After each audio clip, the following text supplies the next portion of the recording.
Lasting love is only kind love is always makes you love will. Following up to his tweets from yesterday, Jim, Allison, and John saying, quote, Mexico has the absolute power to let these large caravans of people enter their country. They must stop them at their northern border, which they can do because their border laws work, not allow them to pass through into our country, which has no effective border laws. We do now know the genesis of this change in his policy, and it was a Fox and Friends weekend segment. The president loves watching Fox and Friends, as we know. Here is what the president watched.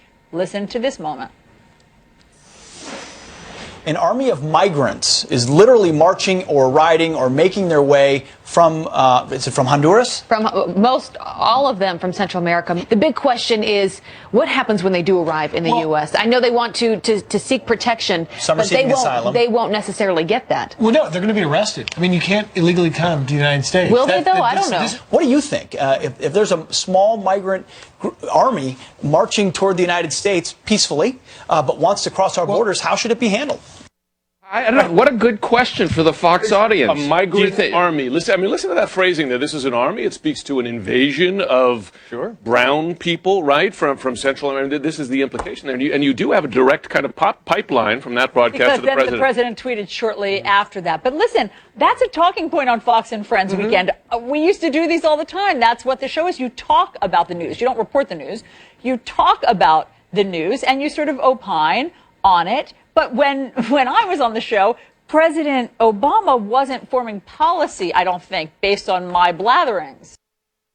Welcome to Stacey on the Right here on Urban Family Talk and American Family Radio. Happy Monday to you. The day after Easter, we have had a wonderful spring break. I was off all last week. Thanks to Lonnie Poindexter for filling in for me, and to the producers and everyone who made all of that happen for the replays and everything. Glad to be back with you. And we have a jam-packed program for you today. We actually have a little bit more to discuss about the president's poll numbers, which have received a significant bump.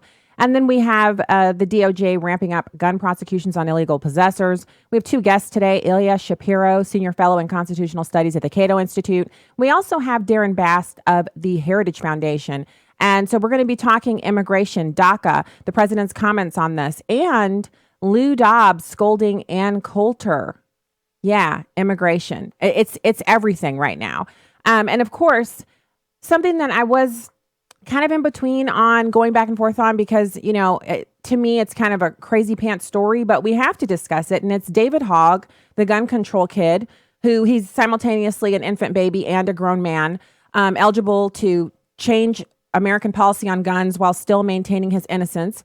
And one of the things that I think is super important about that is that he's destroying Laura Ingraham. He's destroying her career. So what we have to do is we have to unpack this and see if he's actually guilty of the very behaviors that he's holding her to account for. And whether or not she should have said what she said about him not getting accepted to this college or that is neither here nor there. What's important is that she has a job to do. And if something has gone on that she hasn't liked or that someone hasn't liked, that the most important thing to be done in that aspect is you have a conversation about it. Destroying someone's advertisers over a simple comment? Yeah, I'm not so into it. Not just yet. So right now I want to get into those poll numbers. I want to also welcome, I guess we're streaming to Periscope today. I'm not sure if all that's going on. It seems like awesome. We're going to be experimenting with more of those kinds of things. So back to Rasmussen. More than 3 in 4 Americans believe that fake news is being reported by mainstream television and print outlets. Now, this is super important because when Americans don't trust you and don't believe you, they're much less likely to tune in and share your stories and spread the news that you're putting out. So it's important for our media outlets to see this information and not to deflect and say, well, this is just conservatives. This is just, those horrible Republicans. Who controls the media in this country? Who has the majority of the media outlets? Well, it's liberals. And they're the ones that aren't being trusted by Americans right now. The poll is new out from Monmouth University, and it talks about confidence in an independent fourth estate as a cornerstone of a healthy democracy, but that ours appears to be headed for the intensive care unit. And this poll was published this morning. 50% of likely U.S. voters approve of President Trump's job performance and 49% disapprove. And the latest figures include 33% who strongly approve of the way the president is performing and 39% who strongly disapprove. So this gives him a president have been. But we have an opportunity, and that opportunity is to kind of just understand, we've got this going on with the news media. We don't trust them. They don't seem to care. And this poll proves it. So I want to now talk about the DOJ ramping up the gun prosecutions, because this is one of the things that can be done to curb gun violence. Instead of taking guns from law-abiding citizens, instead of acting as if there's some kind of special right to confiscate guns, or that the Second Amendment doesn't exist, you can look at the people who are actually committing the crimes and you can prosecute them, which prosecution is a deterrent. People seeing other people being prosecuted and jailed and sentenced for breaking the law is a deterrent. That's part of what law is about. So Stephen Gutowski over at the award-winning Washington Free Beacon is reporting that the DOJ announced that one of their gun crimes initiatives has resulted in the arrest of 8 suspects, 8, who attempted to purchase guns despite being prohibited from doing so. Now, this is the Rhode Island Project Safe Neighborhoods, which has identified at least 44 firearms that were sold or transferred illegally. 44 firearms. So, if you're talking about, oh, it's so horrible that people own more than one gun. Well, I don't know anybody personally who owns 44 guns. I know a lot of people who own quite a few firearms, but I don't know anybody who owns 44, and I don't know anybody who owns them illegally. So this is important. These were sold or transferred illegally. So this is the black market for guns. These are the guns that we want to get off the streets, because privately owned firearms that are not being used illegally are not on the streets. The term on the streets refers to the illegal use of firearms. The illegal sale, possession, and transferring of firearms, the black market. So the Bureau of Alcohol, Tobacco, Firearms, and Explosives, as well as the state and local police departments, have focused their efforts on those who allegedly lied to gun dealers during a gun purchase. The so-called lie and buy crimes have increased. Last summer, the department says they increased gun crime prosecutions by nearly 23%. And U.S. Attorney General Stephen Dambrook said that the arrest demonstrated the department's commitment to enforcing laws that are already on the books. Now, why is that important? Because enforcing laws that are already on the books why add new ones if you're not enforcing those? I mean, think about that for a second. Why would we add more laws if the laws we currently have on the books are not being enforced? What is the likelihood of new laws being enforced if the old ones aren't being enforced? How do we even know if the new ones are needed if the old ones aren't being enforced? So there's a quote from him. U.S. Attorney Dambrook said, stemming the flow of illegal firearms into our neighborhoods by keeping them out of the hands of those who either purchase them illegally or are prohibited by law from possessing them is a top priority in this office. And remember, we're talking about the likelihood of a crime being committed with the illegally traded guns. So there is a much higher likelihood that someone who buys or transfers or is involved somehow with the illegal possession of a firearm, that person is much, much more likely to commit a violent crime. That's why they're dealing in the drugs illegally, because they are already prohibited possessors. So the laws that we currently have on the books that prevent them from purchasing firearms, they're already not allowed to buy them. They then go out and find a way to purchase these firearms. Why? Because they intend on committing a crime. They know if they go to the gun store, the federally licensed firearm dealer, they go to a person who's on the up and up who's selling a gun privately, they know every one of those individuals is going to submit their information for a federal background check. And when it goes into the NICS system, if they've been properly reported and their name is in there, that they're going to get a rejection. It's also going to trigger a number of other things because they are an illegal possessor. And then everyone will know, everyone in law enforcement community will know, this person's trying to purchase a firearm. They're already a felon. We need a parole officer to look in. We need a squad car out there to check them out. We need to see their last known residence. We need to get out and get these people, face to face with some law enforcement. So why would you as a criminal do that? No, you're going to go on the black market. which is why all of the conversations surrounding lowering gun crime, the majority of gun crime occurs in this black market. That's the conduit through which the guns travel. And it's the mechanism that people who are prohibited possessors, criminals, that's where they go to get guns, or they steal them. They steal improperly stored firearms. That's what they do. So, you know, most of the people who were arrested during this bust, they have been charged with lying on federal background check forms when attempting to purchase firearms. So they already went that route and were stymied, and then they come back and go this way. 4 of the suspects were also charged with illegally selling the firearms, meaning they're selling firearms to people they don't know, and they don't have the license to do so. Because when you go to a gun shop, it's not like it's just some guy who said last week, like, if you want to be an Uber driver, I can be an Uber driver tomorrow. Submit my information. They run their little check. I've already got a vehicle. I'm driving. I'm picking people up. I'm taking them around. That's an instant economic job. That's just, you go out, you get it. If you want to sell guns, it's a lengthy process that you have to go through, because they want to make sure that you have a high moral character and you're able to discern whether or not a person who's coming in to buy a gun from you can pass all of the rigorous questions on that form.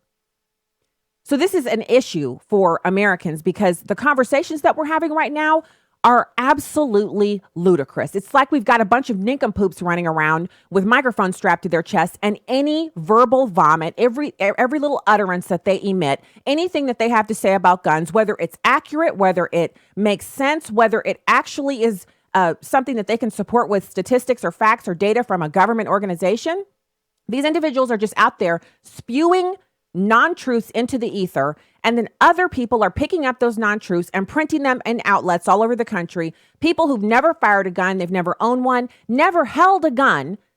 People like Chelsea Handler, who is unaware that her armed security carries semi-automatic firearms. She thinks a semi-automatic and an automatic are pretty much the same thing. Semi-automatic, single bullet expels from the gun with each trigger pull. So you can't just squeeze the trigger and spray bullets all over the place. Those are called machine guns, and machine guns are heavily regulated and very, very difficult to obtain. And the expense is outrageous. So again, black market type stuff. Yes, we do have firearms, and people with adequate knowledge can take a semi-automatic long gun and modify it to make it a automatic firearm. But in doing so, they've committed multiple felonies, and they're looking at major jail time if they're found doing that, or if that gun is used in the commission of a crime, or really if someone finds out they've done that. So you have these 2 groups of people. You have people who will lawfully own firearms and will do everything in their power to store them safely, to utilize them under lawful conditions, and to make sure that they don't fall into the hands of people who shouldn't have them. And then you have the criminals. And so criminals have already broken the law and shown that they have a disregard for doing what's right. So please tell me how new laws will stop people like that from doing what they're already doing, which is breaking the laws we already have. It's not that we don't want to have a conversation. We need to have a conversation that's full of facts. And the people who are talking should all know something about the subject matter. Just my 2 cents on it. All right, when we get back, we're going to have Ilya Shapiro, the senior fellow at Constitutional Studies at the Cato Institute and editor-in-chief of the Cato Supreme Court Review. We're going to be talking DACA. You don't want to miss that. Be right back.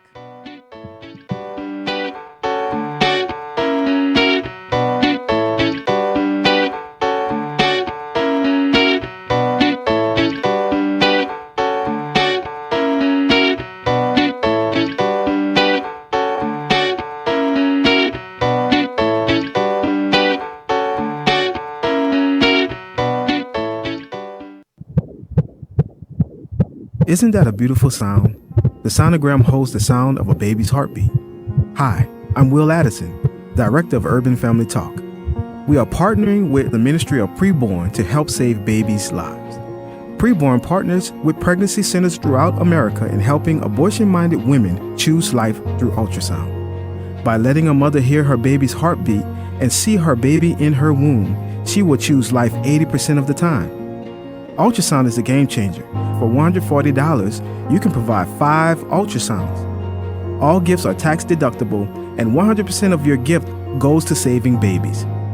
You can save a baby's life right here in America by donating to Preborn. To donate, dial pound 250 and say keyword baby. That's pound 250 and say baby. Or donate securely at preborn.com. Your love can save a life. Hello, this is Bishop Harry Jackson of Hope Christian Church in Beltsville, Maryland. Jesus said you would do greater works than he did. We're talking about activating the Lord's power. In other words, there's something you need to do. There is a step you may need to take in order to see that which has been promised you in potential activated. How many know that if you were to call up this week to a major hotel, they would give you a confirmation number? That confirmation number guarantees that you will be allowed to get that room at the rate that has been set up. And in some cases, you are going to be charged for that room anyway.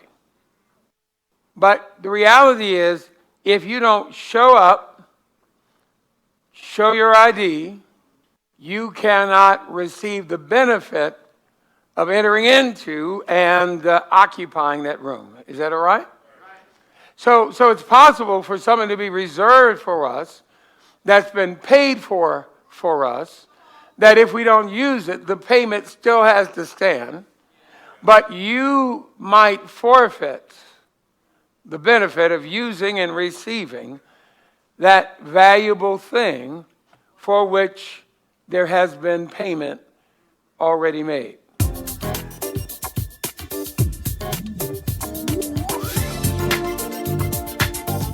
Join us this Sunday morning at 6251 Annandale Road in Beltsville or on the web at thehopeconnection.org.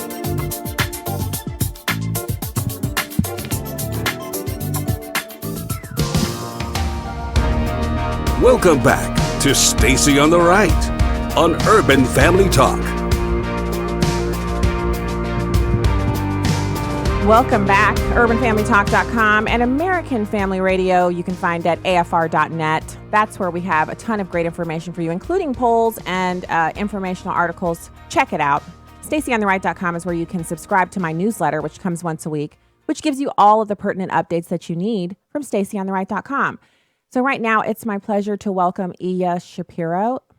I might be mispronouncing his first name, Ilya Shapiro, Senior Fellow in Constitutional Studies at the Cato Institute and Editor-in-Chief of the Cato Supreme Court Review. Hey, thanks for coming on today. Good to be back, Stacy. It's good to talk to you. So you've got an update on immigration battle with DACA, and the president has made some interesting comments over the past weekend about DACA being dead and the whole program coming to an end. What's the update? Well, he's trying to, I guess, I don't know if there's a vehicle left to legislate DACA. It was supposed to be part of the budget deal, and it wasn't made that.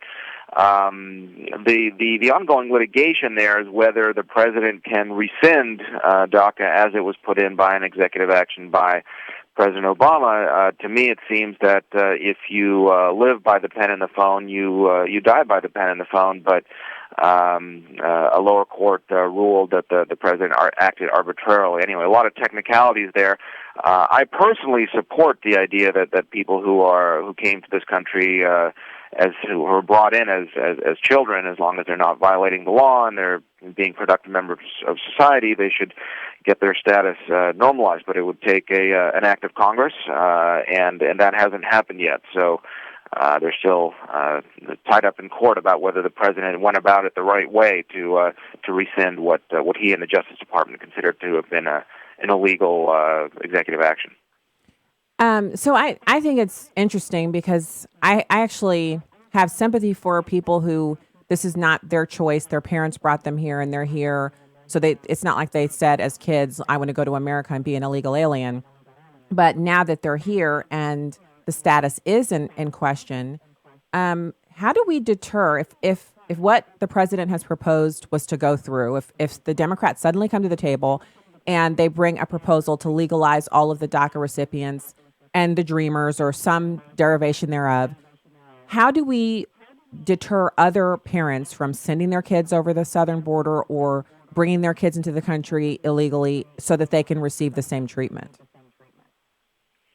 Well, I mean, ideally, you would have a broader immigration reform so that people who are not abusing the social services or being criminals of various kinds can contribute to the economic well-being of the society. And I mean, DACA is not a major issue. There are not that many people there, and so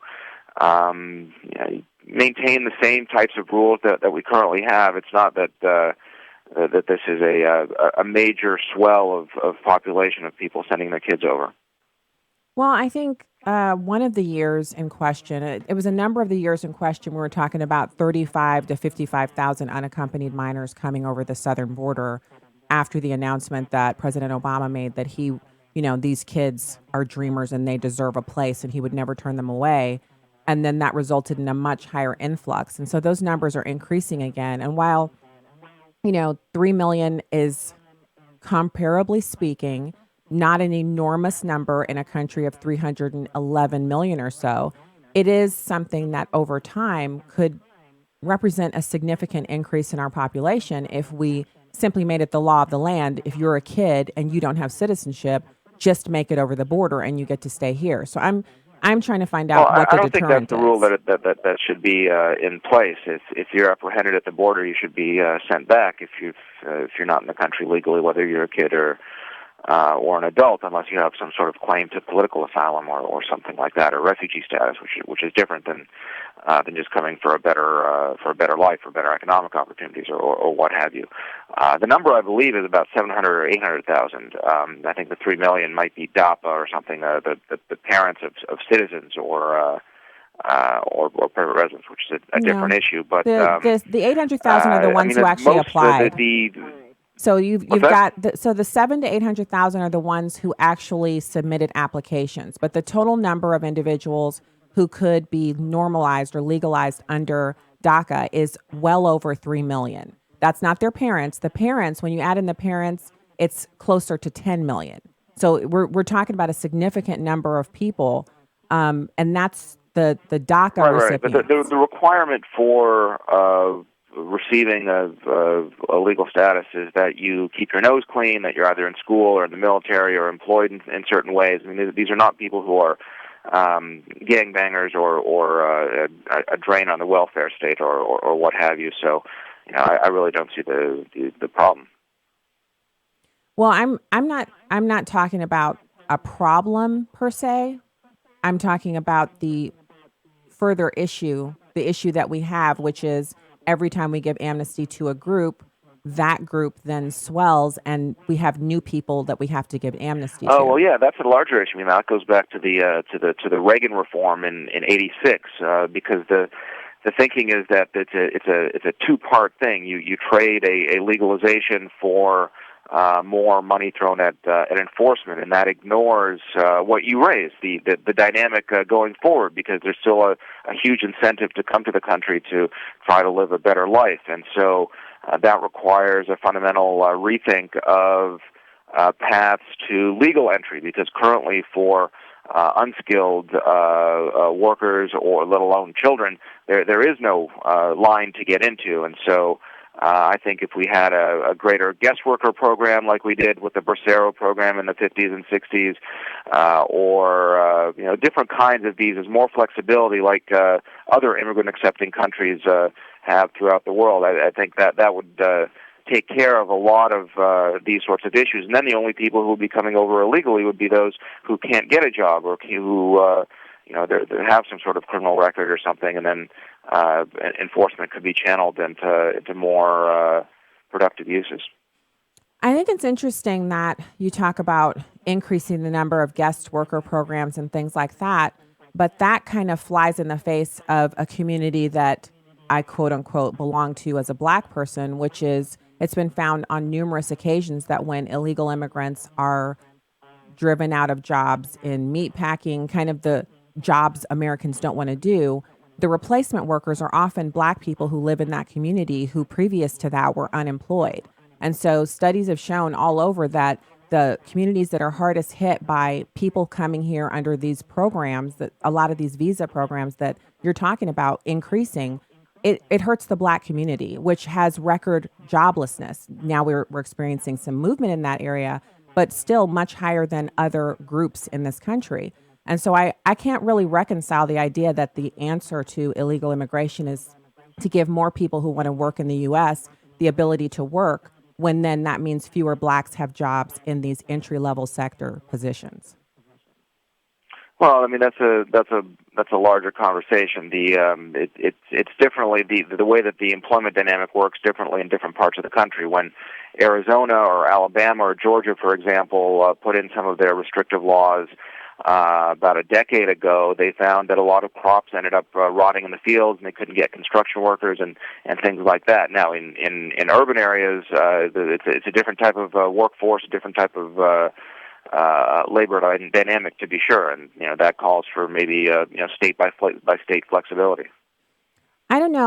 I understand what you're saying about crops rotting in the fields, but I would be interested in knowing what kind of outreach they did into communities where there's joblessness to let them know that we now have all of these openings, and the way that people provide, a lot of construction jobs provide transportation for illegals. They pick them up, take them to work, bring them back to a certain corner and drop them off. So the fact that they live in urban areas doesn't seem to matter. And I'm highlighting this because it's really important for us to be, when you say it's a higher level or larger conversation, really, if you're poor and you're Black and you want to work, it's not. It's a very basic conversation, and it's pretty limited because the feeling in the Black community is that employers don't want to hire Black people. They'd rather hire illegal immigrants. And I know that's not always the case, but when we constantly beat the drum for more visas for people to come into this country, and it's at the detriment of the Black community, you really have to wonder what that stems from. Why is everyone so obsessed with employing foreigners to the detriment of one segment of our society? Well, this is a complicated debate involving lots of statistics, and it's not necessarily the Black community. I mean, what the economists are finding is that the populations that have some wage pressures from immigrants, whether they be legal or illegal, are those with felony records and high school dropouts, and the previous wave of immigrants. So it could be that that's disproportionately represented in the Black community, or at least in certain parts of the country. Or it might not be, but if there's examples of racial discrimination going on, that's a wholly separate issue that should be that the authorities should enforce.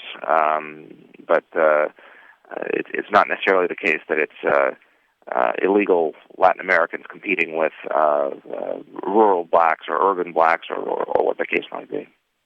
Well, I'm disagreeing with you on that. I do agree with you that there are other factors at play, and I would never say it's only a racial issue or it's only an issue of illegal aliens taking jobs strictly from Black people in America. I would never say it's any one of those things by itself.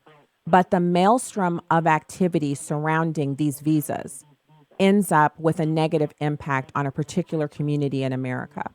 And what I would love to see from especially an organization like yours, where you have the resources, you have the manpower, and you have the ability to actually delineate exactly what that problem is, I would prefer to see an organization like CATO dig into that and find out, is what people are writing it's true? It's just not my area. I'm a constitutional lawyer. If you go on CATO's website, we have lots of reports about whether it's economic or cultural or crime, all of these concerns that people have with immigration. There's plenty of resources there. But I've read a lot at the Heritage Foundation, not so much at CATO.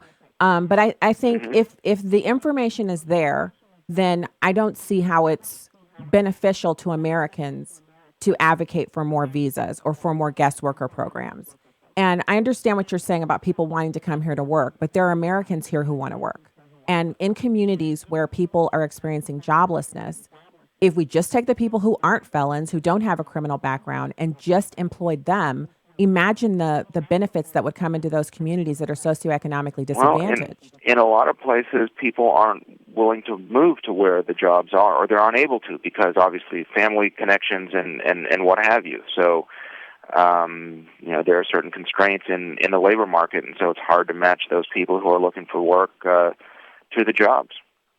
Well, I think hard to match, but not impossible. And I think in a country as innovative as our own, we could do a better job of, first off, cutting off the flow of workers from outside of this country. It's something that we have to really look at as a critical issue for certain communities. Kids who have no criminal backgrounds and they only have high school educations are not being given the opportunity to work these jobs if we have influxes of people who are holding visas coming in and taking those jobs automatically. And if that's what employers are looking for, then again, it's a larger conversation, and it's something that we have to have as public policy, that we want to work with people who are American citizens, and we want to train them, and we want to have employable American citizens. And that, to me, should be a primary goal above creating new worker programs and visas and entry points for people who are outside of this country. Well, sure. People who are here already, we should be concerned about them rather than, those who don't. But I mean, as you asked me at the outset, what do you do about, going forward, the incentives to come here, which are always going to be here?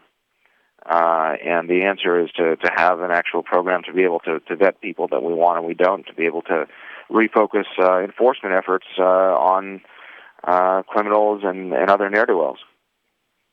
Yeah, I think it's a conundrum. It's something that will not easily be solved. But I think some of the suggestions that have been made by some of the think tanks that have looked into it, and I admit I haven't read a lot of what CATO has, but at the Heritage Foundation, it seems to be a general consensus that we should put a hold on giving new programs to encourage people to come here to work until we figured out a way to kind of work through the economics of communities that are already here. I do appreciate your time today. It's not necessarily an either-or proposition, and there are more studies than just Heritage.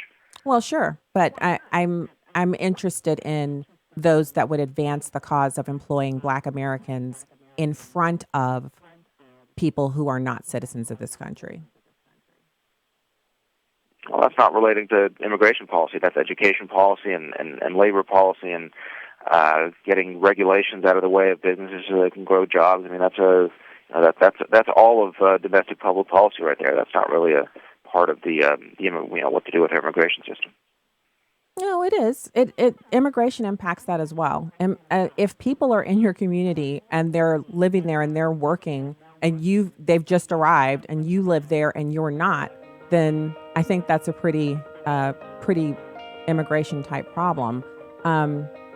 So that's all the time we have today. And I do appreciate you coming on. You are always so informative, and your expertise is really needed in this area.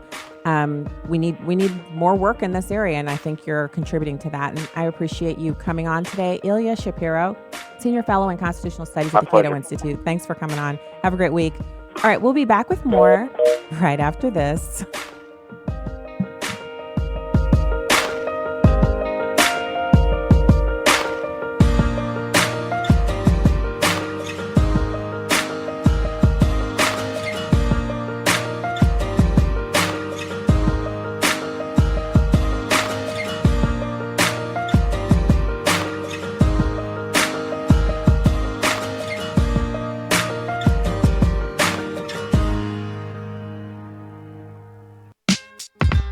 I had a conversation with my daughter about making mistakes and not getting this Christian walk right. I had to explain to her that none of us are perfect, but we are all striving for perfection.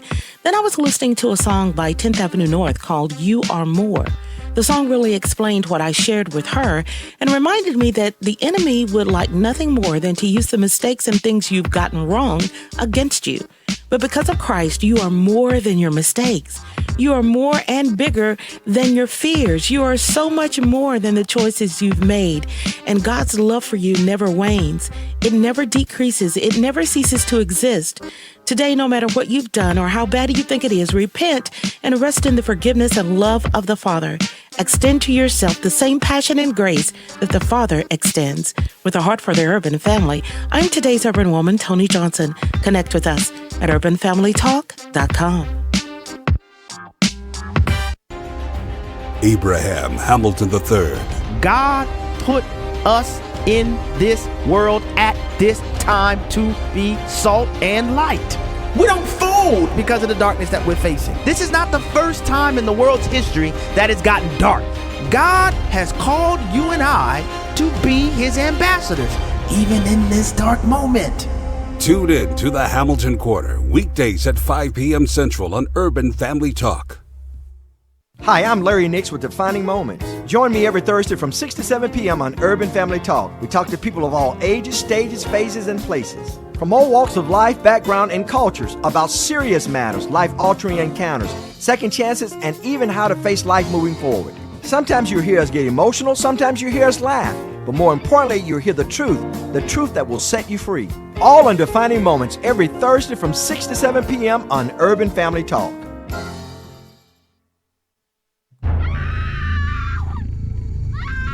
I come to steal, kill, and to destroy.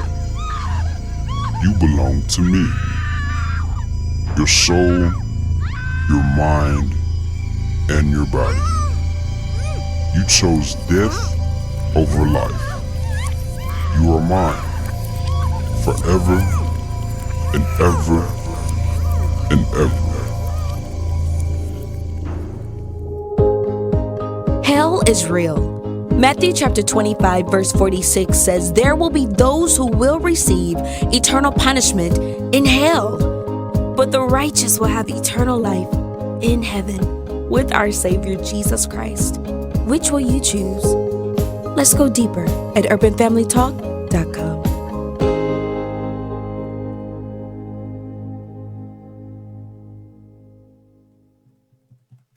This is Stacy on the Right on Urban Family Talk. It was precisely that he was so coarse that allowed him to make say these incredibly courageous things. He didn't care what Manhattan elites thought of him. I can't tell if as you're soon coming as he down gets for to the or White against House, course, because then he said as bravely soon as he gets these to the things. White House, suddenly all he wants is the approval of the Manhattan fancy people. He sure didn't care for the 18 months he was running. So the shallow course ignoramus, yes, it was a selling point because he didn't care what people thought of him. Now all he wants is for Goldman Sachs to like him. Yeah, well, I don't know what happened, but that's a different president. I haven't changed. Approbation complexes are never attractive in anyone. And unfortunately, I believe that there is some truth to the fact that there are those in the White House who would like to guide him toward this liberal fantasy that is a nightmare for America and has proved to be such for our middle class, which has been dwindling for the past 20 years. Yes. Under this president, they're starting to grow and money is starting to come in and we're starting to see housing prices rise. Everything gets better with a wall on deportations. Immigration makes everything easier. Entitlements, the drug problem, theft of government services. Paul Ryan hasn't even rights. started on entitlements, and you must leave some of your venom for him. Well, Paul Ryan? Well, Well, if you would. I will. My venom toward him is instead of bringing in lots of immigrants who then bring in their elderly relatives who immediately go on Medicare and Social Security and then tell Americans you have to tighten your belt, we're raising the retirement age. How about don't raise the retirement age, but limit Social Security and Medicare to Americans? Wow. So Ann Coulter is, a lot of people say, oh, she's such a flamethrower. Oh, I don't like this. I love her. I don't always agree with her, but I love the way she can succinctly boil these things down and put them right in front of you to consider. And, I was just commenting on the Facebook page where the live stream is up and running at Stacy on the Right Show. And I have a problem with anyone really but especially individuals who have access to the information, not taking into consideration how horrible it is for Americans who really want to work to know that employers would just rather hire foreigners. And so it's not all employers. I'm not making a generalization here. So please don't, my business doesn't do this or that. I know there are good employers out there. But why would we as a society have a policy that encourages that kind of behavior? I mean, we talk about certain groups in our country, they're not taking advantage of the American dream. A lot of really pejorative statements made about different groups in this country. And I'm right there in the thick of it. I've made some of these same kinds of comments, and I stand by them because they're based on statistics and government information that shows that the statement that I made was true. But behind and underneath all of those statistics and data are very real people who desperately want to improve their situations. And when you've been hopeless for a while, if you've never had this, then you might not have any empathy for it. But anyone should be able to understand that a certain level of hopelessness maintained over an extended period of time depresses activity in communities. And so while we're talking about how this group doesn't want to work and that group just relies on the government, how about if we get the government to stop doing things that tamp these people down? It is literally, in my opinion, the government holding down certain sectors of our communities when we say, you know what, big business, I know you guys, we said we weren't going to do H-1B1 visas, but we're going to go ahead and do 55,000 of those. So if you're in college right now at a technical college, anything having to do with the STEM sector, and all of your instructors are from India, Pakistan, somewhere in the Middle East, English is their second language. And you're looking at your classmates, and the majority of the classmates that you have, the demographics are changing. And now you've got a lot of people who are the children of immigrants, and they're taking these STEM classes. You're going home at night and you're thinking, what's happening? So am I saying that brown people shouldn't have STEM jobs or brown people shouldn't get hired to teach in colleges? No. But think this through. If people in middle America and working class America are feeling the crunch from visas in certain fields, and admittedly, we're not educating the kind of graduates who are ready for college, who can go on to do these very difficult collegiate programs, STEM, you got science, technology, engineering, and math, but the engineering discipline especially, that's a 4.5 to 5 year program. A lot of kids can't hack it.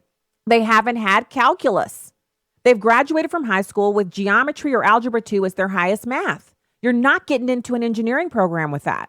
So instead of having a public information campaign and telling Americans, look, your kids have got to be doing this math in the 8th grade. In the 8th grade, your kid has to be taking algebra 1. You have to tell parents that in the 4th grade. Because the 4th grade is where kids start to veer off and not have enough background, enough base knowledge to keep up with their class. You have to tell parents that. I've been telling you guys that here on this program for ages, but I'm saying the government has to be sliding in those PSAs on television, in football games, letting people know your kid's got to be practicing math on the weekend. They've got to be practicing math in the summer. If your kid is not on grade level and taking algebra 1 in the 8th grade, in 9th grade, they're in a remedial math class, and now they're off track. They can't get to calculus unless you do something major, like to get them into a math program, some Sylvan Learning Center or some tutoring, get a private math tutor to come to your house and catch your kid up over the summer so that they can test into that class that they need to get into. And so a lot of people, I don't really care about math. Well, you don't have to care about it, but the median salary for someone graduating with a degree in engineering is $69,000 a year.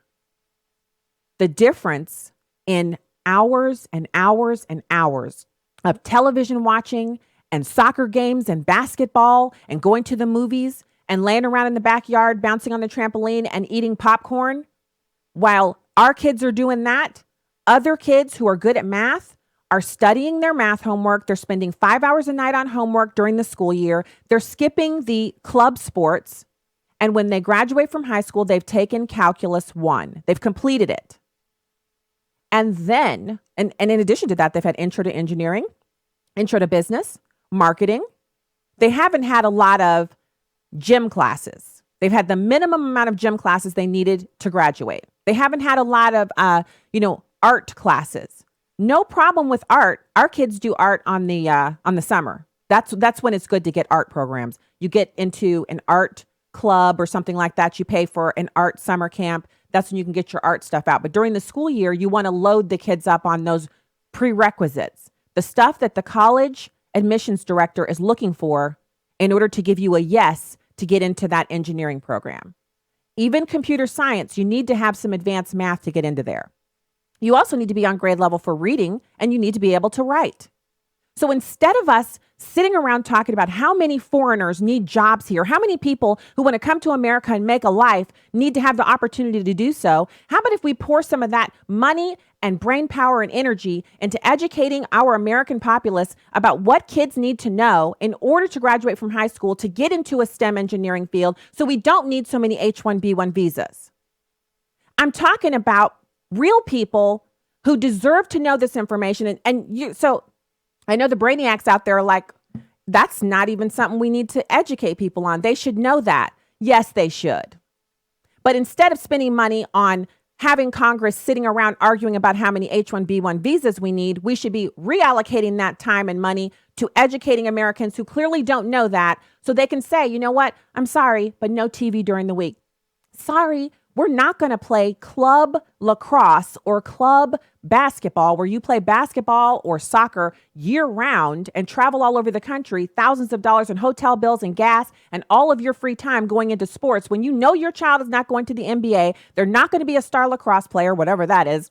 And they're certainly not going to be playing baseball for the National Baseball League. They're not going to, it's just not going to happen. So which of those is the most important pot for you to put your time and money and energy and resources? Is it that you want your children to spend all of their free time playing sports and looking at screens? Or should they go back to the primary educational disciplines that used to undergird every single public school in this country? And that is the math and the sciences. So not everyone's going to do math and science. Clearly, obviously, that's not going to happen. We have a shortage in the trades where we don't have enough people in the trades industries to fill up our plumbers, electricians. And these are people where if you are a plumber and you know what you're doing, you can own your own business and make over $100,000 a year. You only have to find people who show up to work on time and be clean with their work and can actually do plumbing, and they'll never be without work. Every household needs a good plumber. So we got to nutshell this. We can't just let all of the brain space that we have be devoted to figuring out ways to shoehorn more foreigners in here to give them a crack at the American dream. Americans are falling through the cracks for the American dream. Over 50,000 people last year died of heroin and opioid overdoses. That's far more people than were killed by guns that year. The new epidemic in America is that there's a hopelessness that's running rampant through our society. Millions of people who 20 or 30 years ago would have been perfectly fine are now living in towns that have been completely gutted because manufacturing has moved out of the country, because jobs are shifting and the economy is shifting. And our public information system, which is run by the government, who does the PSAs, who's talking about the March of Dimes and infant mortality and those little info commercials? Who changed all of those things? It was the government. When we didn't have Americans getting enough nutrition, American girls weren't getting enough nutrition, it was the federal government that started teaching. They went out to the educational system and said, biology teachers have to teach girls starting in the 7th and 8th grade that they have to eat right so that when they grow up and start having children, they'll have enough nutrients to have healthy babies. And within one generation, we made a change. 2 generations, we now have a much lower, by huge percentage points, infant mortality rate. And that was the government that did that. So while I rail against the government all the time and that it's too big, if it's going to be this big, it should at least be doing its job. And that is educating Americans on look, here's a focus that just doesn't bring any results for your kids. And that's as someone who all 3 of our kids have played sports, I don't even want to think about how much money we've spent on the cleats and all this other stuff that they've had, the basketballs, the socks, all that stuff, the hotel rooms, all that. And we weren't even a traveling family. So does that mean that you don't do sports? Sports have a role. Sports are fantastic for teaching kids how to lose, teaching them how to win, teaching them how to work with other people, teaching them how to get along with people who honestly you would never want to spend another minute with them, but you're on the same team. Sports have an important role. But there's something even more important that parents are not being told. The teachers aren't saying it, and some are. There are some teachers who will sit you down at parent-teacher conference and say, look, your kid is not on grade level. I recommend a tutor. And there are other teachers who will smile at you and tell you your kid is on grade level, and then when the last test of the year comes and your kid fails it, they're like, yeah, but their grade's high enough for them to pass, and I'm passing them on. You're like, but they failed the final exam. What does this mean? So you got to go out and get a tutor and catch your kid up. You could have done that during the school year, but they didn't tell you. So humans are going to human. Have I not said that before? But what's most important is that if we're going to have a government with 24 million employees and a huge say in every aspect of our lives, you can't paint a wall or screw a cabinet to the wall without the government coming in and saying, you need a permit for that, $125, please. That's inside your house with nobody paying any attention to it. The government's right there. So if they're going to be that involved, why not have the government passing out the information that Americans need so we can allocate our priorities? And when I say we, you can be informed. There's information that's out there, and then there's you actually absorbing that information and knowing what it means to you. And so I'm not impugning the character of anyone, but I think it is absolutely abominable for us as a society to say, well, that group just can't be helped. So we're going to bring in some workers who can work because these people we just can't do anything with these people. Really? Are they not Americans?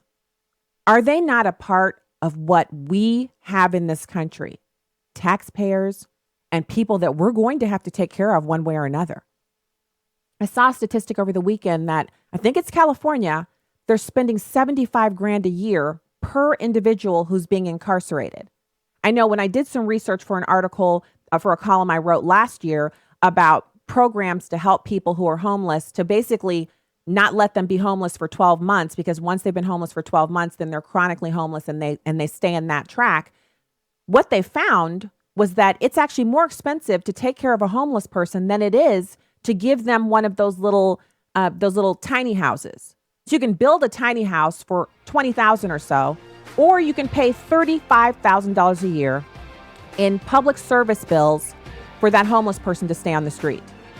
But if you give them the little tiny house and some parameters, you can train them out of homelessness, and then we're not paying anything for them. It's the same thing for these incarceration numbers. So, I mean, all respect is given to those who hold these advanced degrees and are sitting in think tanks. But what are you doing? Americans deserve these jobs first. Let's get this thing on the right track.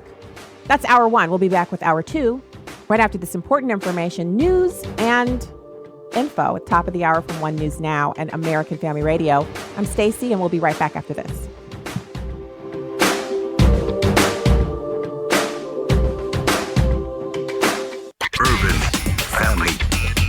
Urban Family Talk. The sexual revolution is falsely promised to satisfy the human heart. God has a better way if we follow God's prescription. Dr. Michael Brown offers hope for those trapped in the downward spiral of sexual immorality. The Freedom of Sexual Purity is a powerful DVD from the AFA Cultural Institute. Get your copy today at afastore.net.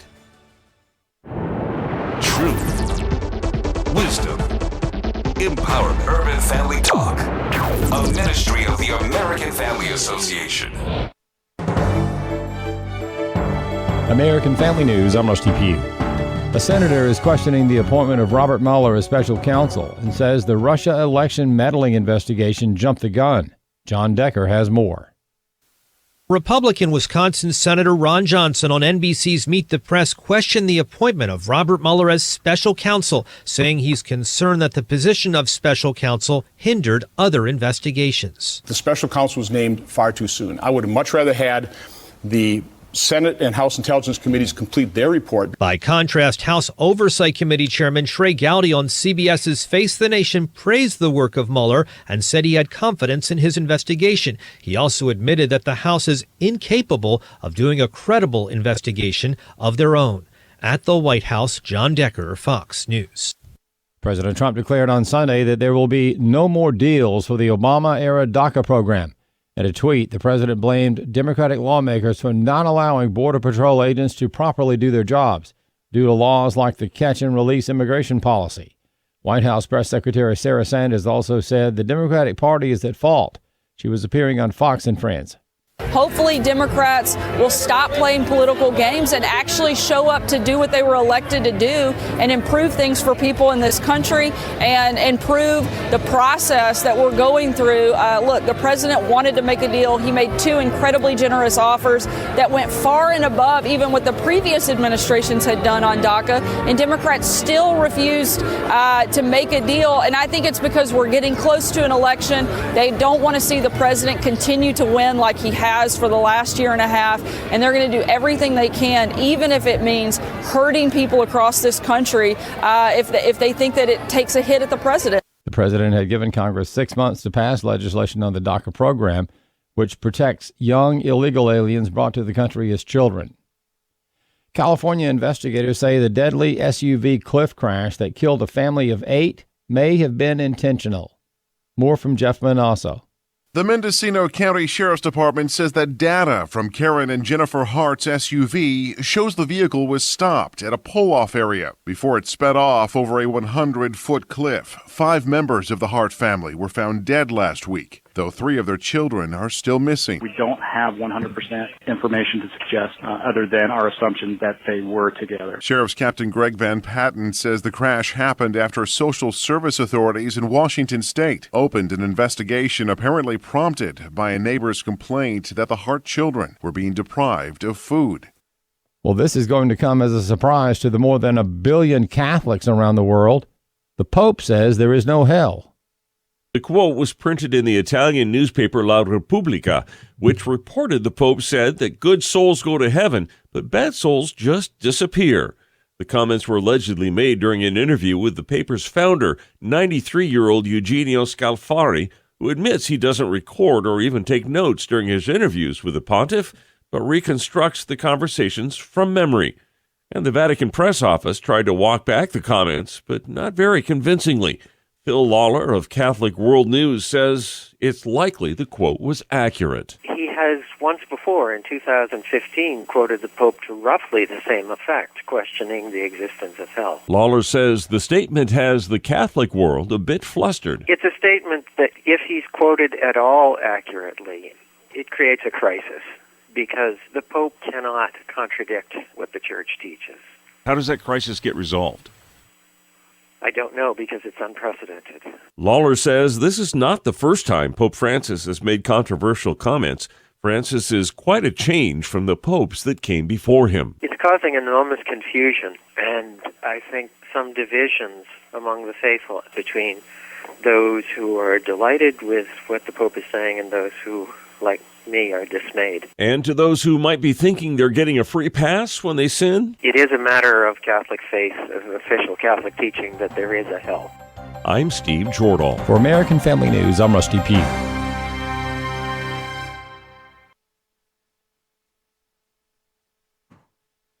The church has to take the lead in ensuring that men are properly trained for fatherhood. We have an epidemic in which boys are not growing up with their fathers. So as Christian men, we have to stand in the gap and make up the hedge so that our communities are not destroyed.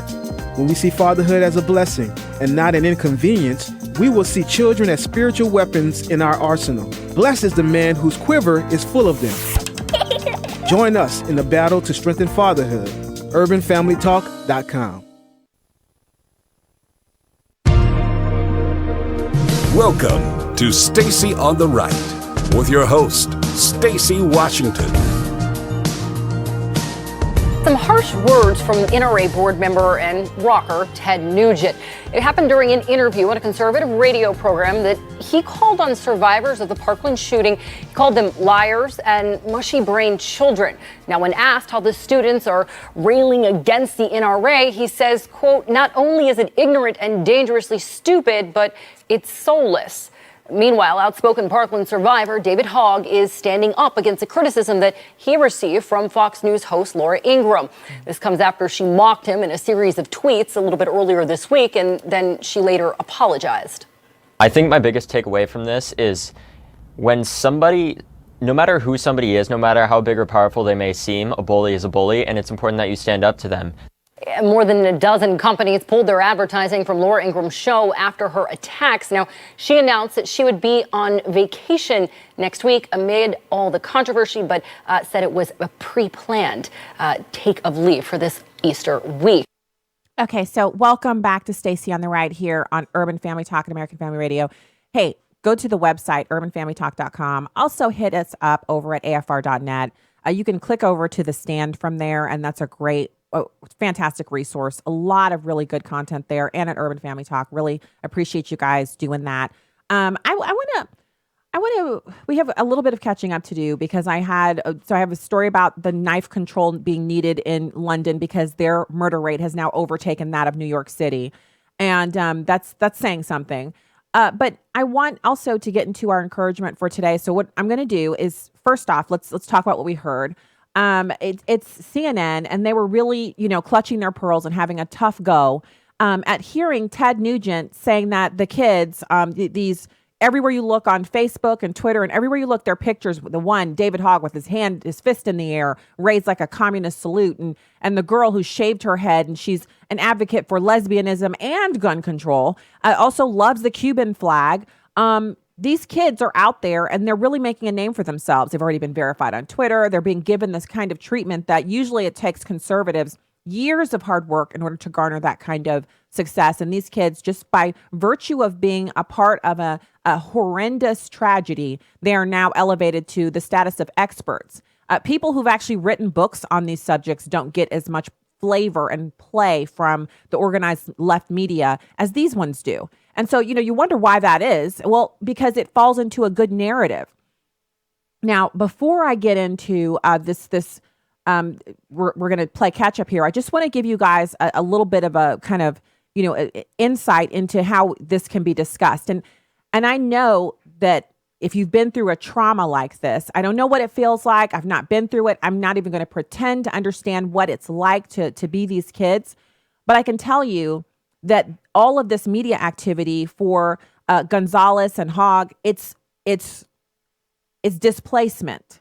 These kids aren't dealing with what they experience. They're not dealing with the loss of their classmates. As long as the phone is ringing and the text messages are coming in and the requests for media hits are coming in, they can keep their level of emotionality up and keep spewing out the rhetoric instead of dealing with the very real grief and anger and pain that exists for them because they were a part of a tragedy like this, a senseless, violent act perpetuated against them by Nicholas Cruz. And permission for that to happen, which was given by the Broward County Sheriff's Department. And so you often see people do this. You'll see abuse victims do this. Women who are abused blaming the police for arresting their abuser.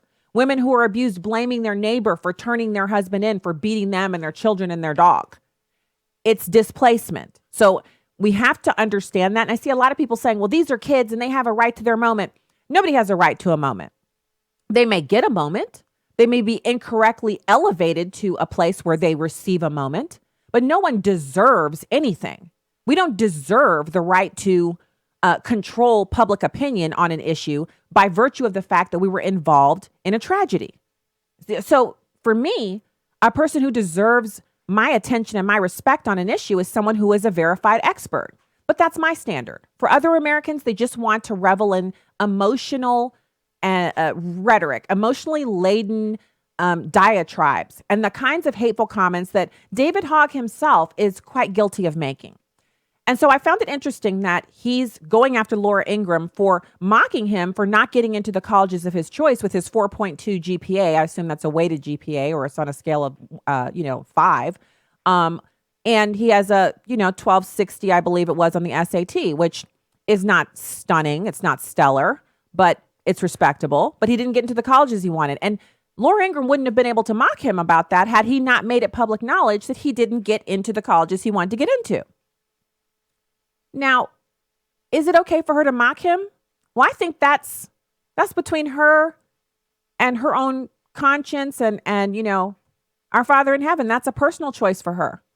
I think people are really upset by the things that he said. And so I took some time to look into what this kid has said. And we're going to get into that. We have our guest for second segment this hour is Daryn Bakst.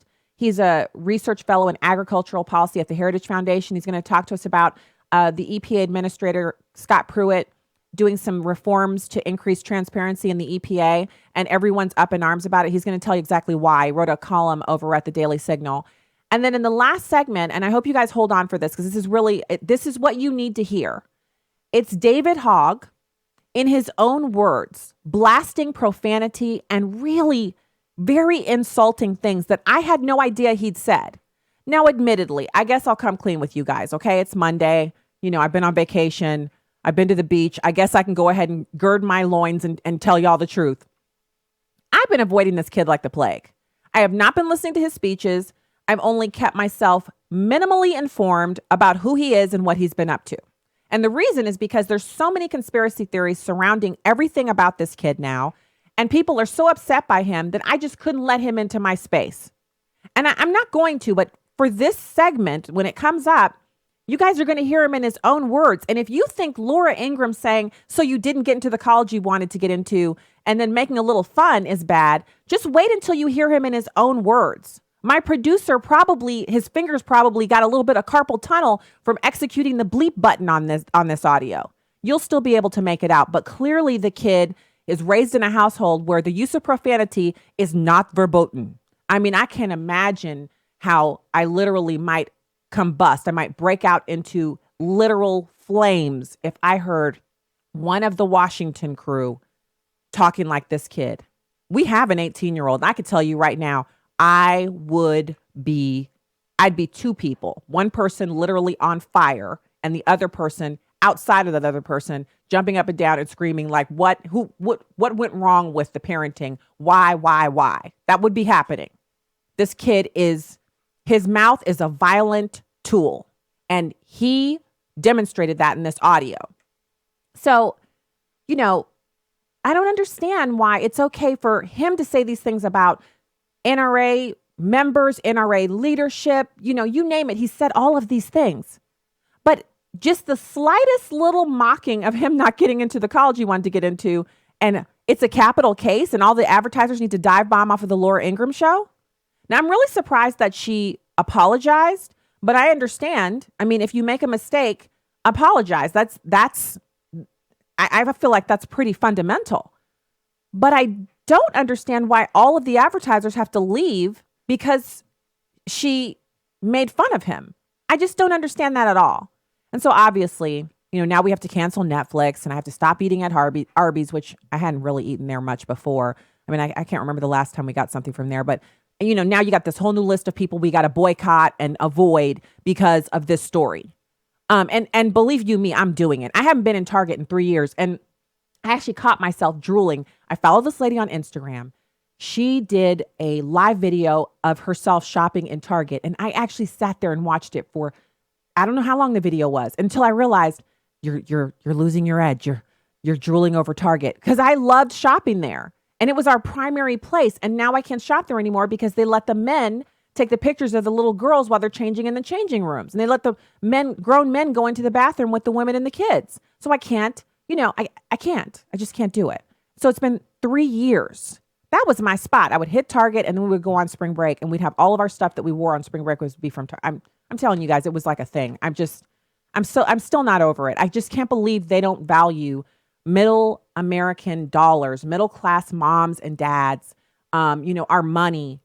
You know, we were spending money there. They don't value that. They value their ideological garbage over my dollars. And that's why I'm keeping my dollars. And I feel the same way with Netflix. We've been Netflix customers since way back when they only had 3 plans.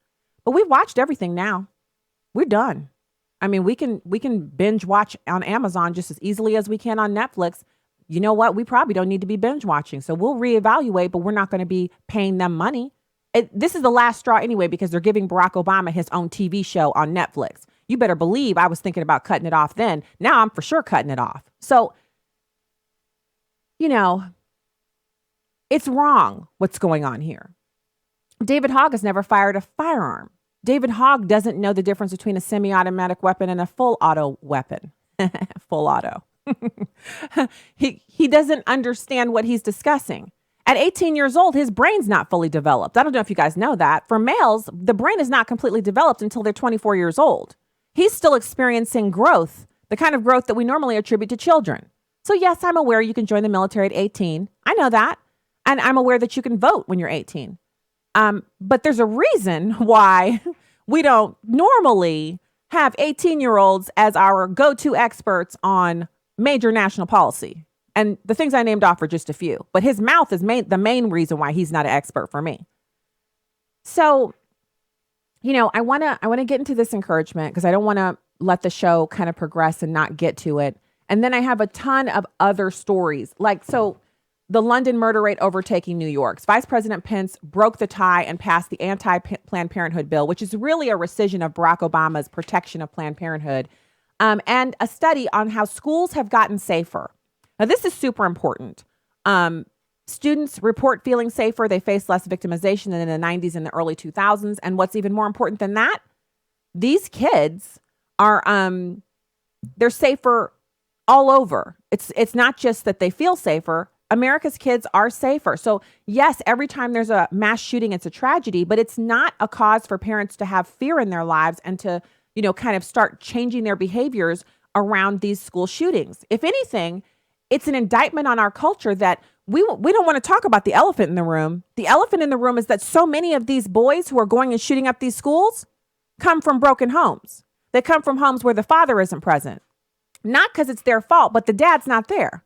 It actually points to that relationship that we have with our Father in heaven, that same relationship that the children, it's a type and shadow, that relationship they have with their fathers in the home, and how important it is, how powerful fathers are in their kids' lives.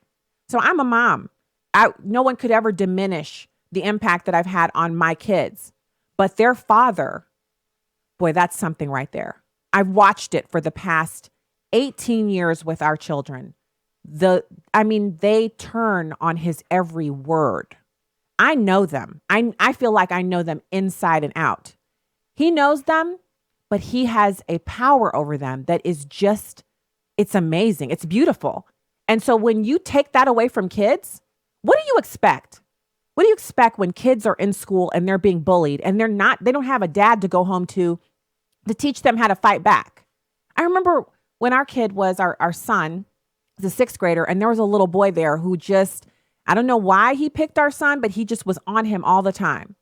And so he comes home one night and we're sitting around the table at dinner and he starts telling us, and I could feel my blood pressure going up. And I was like 2 seconds away from jumping off my little dinner seat and running to the phone and calling that kid's mom up as you will meet me outside the school at 3:00 because the boys aren't going to fight. It's going to be you and me. My husband was like, calm down, settle down. There's a way to handle this. He's got to learn how to work with people like this.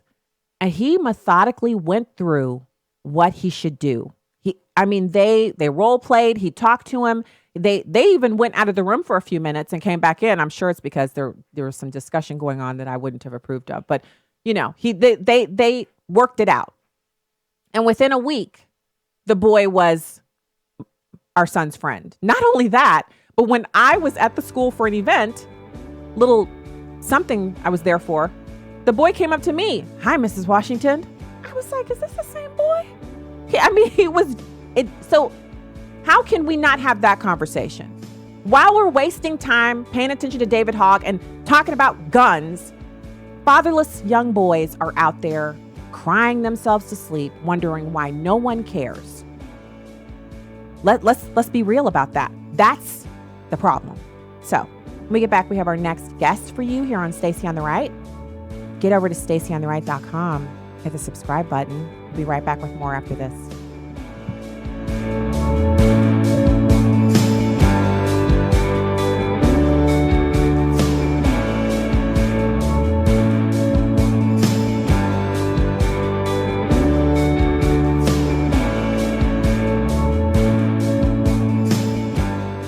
Hello, everyone. I'm Tim Wildman, president of American Family Association and American Family Radio. Well, our June Spiritual Heritage Tour is full, and our September trip is filling up fast. So if you want to go with us to Washington, D.C. and Mount Vernon for our Spiritual Heritage Tour, you need to sign up soon. We're going to be seeing lots and lots of sites, including the Capitol, the Library of Congress, the Supreme Court, the Jefferson and Lincoln Memorials, the Korean and Vietnam Memorials, the Arlington National Cemetery, and much, much more. For all the information on this tour, September the 19th through the 22nd, please go to the website spiritualheritagetours.com. That's spiritualheritagetours.com for all the information. And we also go to Williamsburg, Jamestown, and Yorktown. That's a separate trip, but we put them back to back in case you want to do both of those tours. Again, that's in September. For more information, go to the website spiritualheritagetours.com. This is Viewpoints with Kirby Anderson. The ongoing debate about how to stem the problem of gun violence in America has often been fueled by inaccurate statistics and faulty conclusions. If we are to craft effective public policy concerning gun violence, we should insist that accurate facts and figures be available to citizens and legislators. First, let's at least acknowledge that violent crime has been dropping for decades. Lots of recent media attention make it seem like violence is on the upswing. It is not. For example, the homicide rate in 2011 was almost half the rate in 1991. The gun-related death rate in 2013 was half of the rate in 1993. Of course, we still hear and read about how dangerous various places in America are. That is true because most of the murders are concentrated in a few areas. Over half of all murders occur in just 2% of the nation's 3,000 counties, and a high percentage of those murders are linked either to gang or drug activity. Second, a very high percentage of gun deaths are due to suicides. The Centers for Disease Control and Prevention each year publish data on gun deaths. In every year, gun suicides outnumber gun homicides, sometimes by as much as 2 to 1. Third, most murders and other shootings are done with handguns, not rifles. The FBI Uniform Crime Report shows that gun-related homicides are done with handguns, and rifles account for less than 3% of gun-related homicides. Fourth, often we can predict what sort of person who will commit a murder or a mass shooting. Significant percentages of men who commit murder are in a gang or using drugs or an abuser in a troubled relationship. A high percentage of mass shooters have extensive histories of mental illness. These facts and many others need to be included in our debate about gun violence in America. I'm Kirby Anderson, and that's my point of view. For more information about issues covered on Viewpoints, visit pointofview.net. Pointofview.net. Welcome back to Stacy on the Right on Urban Family Talk. Mexico has got to help us at the border. If they're not going to help us at the border, it's a very sad thing between two countries. Mexico has got to help us at the border. And a lot of people are coming in because they want to take advantage of DACA. And we're going to have to really see. They had a great chance. The Democrats blew it. They had a great chance. But we'll have to take a look. But Mexico has got to help us at the border. They flow right through Mexico. They send them into the United States. Can't happen that way anymore. Thank you. Welcome back to the program, everybody. Stacy Washington, host of Stacy on the Right, and also co-chair for Project 21 of National Center. I want to just point out that the president was answering questions. He was getting onto Marine One, and I think it was Jim Acosta yelling out different things. And there are other avenues besides canceling NAFTA that the president has to be able to say, hey, we need your help here. You need to do something about this. I'm really surprised that the president is actually experiencing this level of pushback from Republicans as well as Democrats on building a wall and securing our border. It's almost as if we've been infected with some kind of, inability to think or something at the congressional level. I just don't understand their refusal to address this national security issue. And so the president's going to have to be creative. And this is part of the reason why a lot of millions, tens of millions of Americans voted for him, is that we didn't want a politician. We didn't want someone who would side with special interests against Americans. And we want someone who will secure the border. And I think that's why it's important that Ann Coulter not let up. I wouldn't characterize the president in the way that she did in that audio clip from the first hour, but I think it's important that people like her, who she wrote a book supporting him, she put a lot of her own personal political capital out there, for him as a best-selling author, and really, she's a nationally known individual. She's an opinion maker, and so she has every right to hold him accountable on this, and he needs the pressure. You know, people in leadership, they need support, but they need pressure, and that's what I see her doing, and that's what I'm trying to do here too. I support the president. I hold him accountable when I don't agree with what he's doing, and on this issue, he can't let up. It doesn't get done easily. This isn't going to be a cakewalk or even a boardwalk. This is going to be him dragging a boulder up a hill on a snowy day, you know, dressed in his swim trunks. That's what it's going to be. And he's just got to grin and bear it and dig his toes in and keep moving. That's what he's going to have to do. So right now, it's my pleasure to welcome Daryn Bakst, Research Fellow in Agricultural Policy at the Heritage Foundation. Daryn, thank you so much for coming on today. That's great to be here. Yeah, I'm really excited to hear about this. So Scott Pruitt is one of my faves. I interviewed him on White House Radio Media Row a couple months ago, and I just think he's brilliant. I really like what he's doing with the EPA, and I hate the way he's being vilified for doing common sense things there. Yeah, it's amazing. First of all, he's done a lot of great things in his first year and a half. And one of the things he's trying to do is address some of the process problems that exist in the EPA. And one of those problems is the EPA and other agencies use what's been called secret science. Basically, it's these scientific studies that are used to inform regulations and develop regulations. But the public is never able to see how the studies were conducted. So there's no way to know how the data was developed, methodology. And all he wants to do, so he's proposing to get rid of the use of secret science of the EPA. And all that means is that the public will actually get a chance to see this information and be able to evaluate it. And experts, scientists themselves, can also review this information. But unfortunately, some people, particularly on the left, are being very critical of him because they think, honestly, it's hard to know what they think, actually, when it comes to this opposing the secret science. I think the reality is there are some folks, including the previous EPA administrator in the Obama administration, where they just assume that bureaucrats should just be left to do what they should do and the public should just be quiet, and that the EPA should be able to use whatever studies they want to inform their policy outcomes. And I think that's the problem. They don't want transparency. And is it just me? I feel like the EPA is ideologically driven. And so some of the things that they do, their prosecutions, the way that they treat Americans that are outside of, their kind of elite bubble, is really driven by their ideology as opposed to settled science or research or even the directives of the current administration. That's certainly a problem. That's a challenge for for Scott Pruitt and the folks coming into the EPA to try to change any type of culture that still exists like that. Just kind of this assumption that this belief in like the technocrats that the bureaucrats, the technocrats, and the experts should just be left to do what should be done, and don't worry about the rule of law, don't worry about sound science, don't worry about property rights, individual rights, or anything else. So long as you're trying to achieve a specific policy outcome that they desire, it doesn't make a difference what other folks think.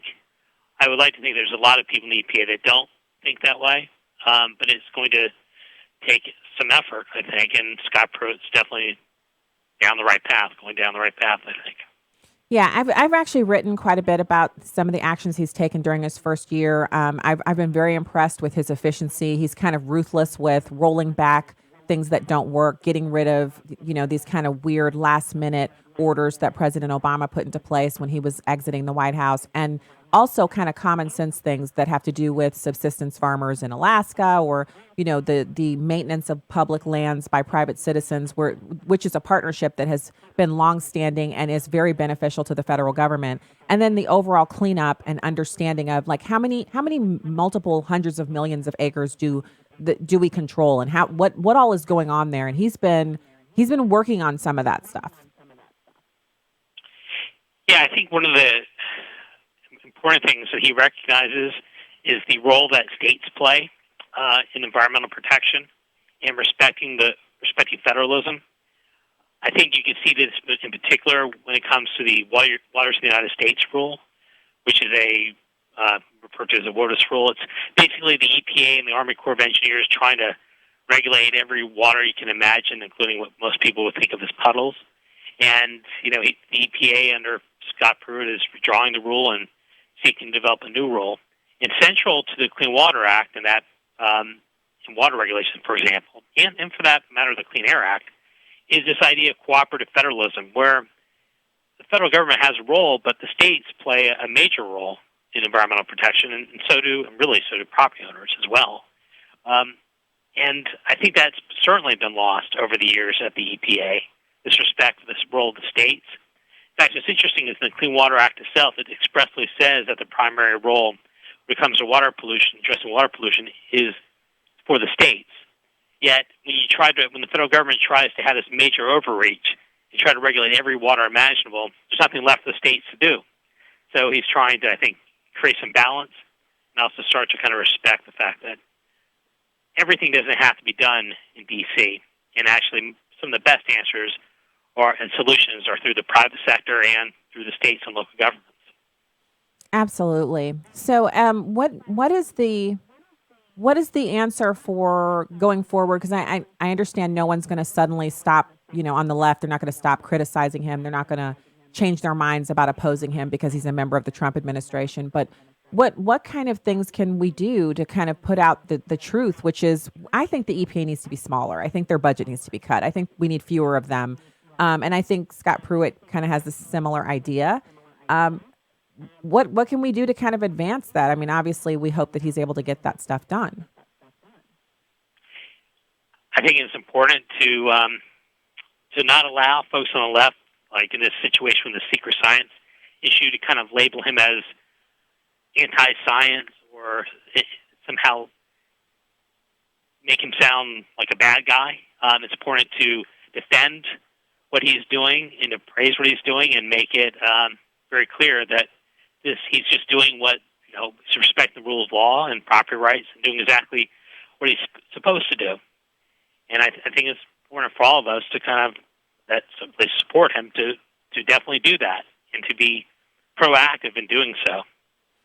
Otherwise, it's, who knows? It's not going to be good if he's not hearing the support. And I certainly think he is, but the more vocal we can be, the better. Absolutely. Well, I want to say thanks for the writing and also for the work over at the Heritage Foundation, one of my favorite think tanks, especially for the information and the white papers that you guys make available to us so we can educate ourselves on these things. And, of course, the Daily Signal, which we all enjoy. Thank you so much for your time today and for keeping us up on exactly what's happening with the EPA. Thanks a lot. Appreciate it. All right. Talk to you again soon. Have a great week. So I want to get to, guys, this is what happens when I have a jam-packed show. I'm off for a week. I got all these stories. I have all this stuff I want to talk about, and we will get to it. Whatever doesn't happen today will flow over into tomorrow, but we're definitely listening to that audio from David Hogg in the last segment of the show, which will be just up here shortly.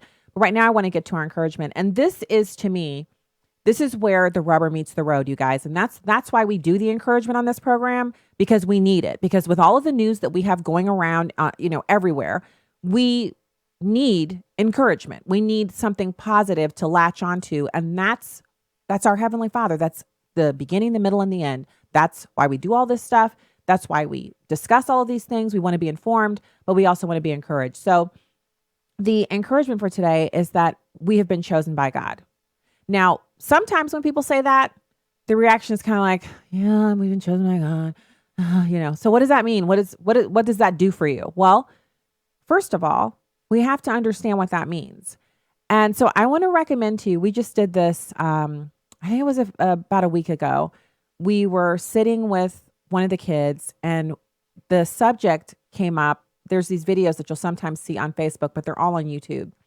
And what they do is they take the Earth and they show you the Earth, and then they show you the rest of the planets in the solar system. And it's always, the backdrop is the universe, so it's space. And they show you this size of the Earth up next to all of these other planets that are in our solar system. And then they put them put the Earth right up next to the sun and let you see how much bigger the sun is than the Earth. And then after that, they put the sun up next to the next largest star in our galaxy, et cetera, et cetera. And the videos range anywhere from, 2 minutes to 10 minutes. And we talked about them. And one of the kids was like, oh, I love watching those. Have you ever seen this one? I was like, I thought I've seen that one because I've seen like 4 or 5 of them. Well, turns out I'd only tipped the very tip of the iceberg. Like there's so many of these videos. And when you watch them, it's really only about comparing the size of the Earth to these other stars. And so while you're watching it, because we actually threw it up from one of the kids had it on their device, threw it up to the TV, the smart TV, so we could watch it on a bigger screen. And then the rest of us had our phones and we were Googling the stars that were being shown because some of them are so much larger than the sun that it's difficult to comprehend. You're watching the video, they're showing you, but it's difficult to comprehend because really it's tough for us to comprehend the difference in size between the Earth and the sun. These are numbers and sizes that we just don't deal with on a regular basis. And so one of them is about how tiny we as human beings are on this tiny little planet, one of billions of planets in our galaxy. And then, our galaxy being one of, I don't even know how many galaxies in the universe and talking about just the sector of the universe that we occupy in comparison with the greater universe. And when we were watching that, another video came up and I watched this one on my own. It was about this. It's an old video of someone doing a debate. And the gentleman is talking about someone saying, well, how can you believe in God? It's a fairy tale. And someone had to create God. He had to have a beginning. And he goes on to explain how God couldn't have had a beginning because he always has been. And that it's not a stretch for him to believe that because he exists outside of time and space. And that God is actually outside of the universe because the universe is his creation. And it's the same as saying, I can exist inside this cup. Well, I can't. I cannot exist in this cup. And it's the same for God. He cannot exist solely within his creation. If I made this cup, I could not then live in it. Now, I could live in a house that I made, but the point is that God is bigger than all of it. And so when you understand that, when you understand the magnitude of our Creator, then it enables you to go that next step, which is, I have been chosen of God. In that moment, if you understand who our Creator is, then it makes that statement, that's weighty. That means something. I am holy and beloved. Therefore, as the elect of God, holy and dearly loved, clothe yourselves with a heart of mercy, kindness, humility, gentleness, and patience, Colossians 3:12, and to have the understanding that God loves me and has chosen me. We know, brothers and sisters, loved by God, that he has chosen you, which is 1 Thessalonians 1, verse 4. So I'm asking you for your encouragement for today to consider the work of his hands. Consider the universe. These videos, in fact, I'll put the one that I like the most up, but there's so many of them that are so good. I'll put it up on the Facebook page, Stacey on the Right Show. You can watch the video. And as you're watching it, kind of just let all of the other cares for a second. It's not a super long video, but you can watch it and let all of the other stuff go for just a minute and consider that God made not just the sun and the moon and earth and the little things that are in our little, slice of the galaxy, but the entire universe. And that all of those things were made so that life on earth could exist, and that all of these things work together because he ordered them to do so. And that in all of that, he knows you, loves you, and wants a relationship with you. That's awesome. So we're going to be back with that audio from David Hogg after these important messages from American Family Radio and Urban Family Talk. So you keep it here.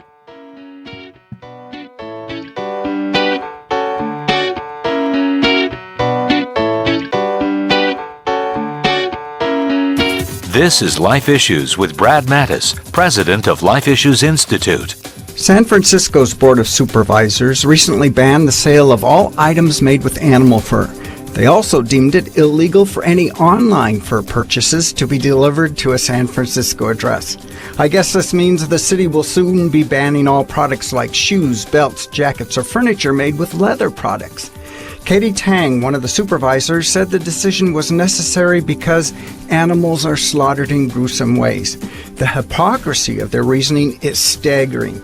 Just last year, they allowed a new Planned Parenthood abortion center into their midst, even though babies are routinely slaughtered in gruesome ways.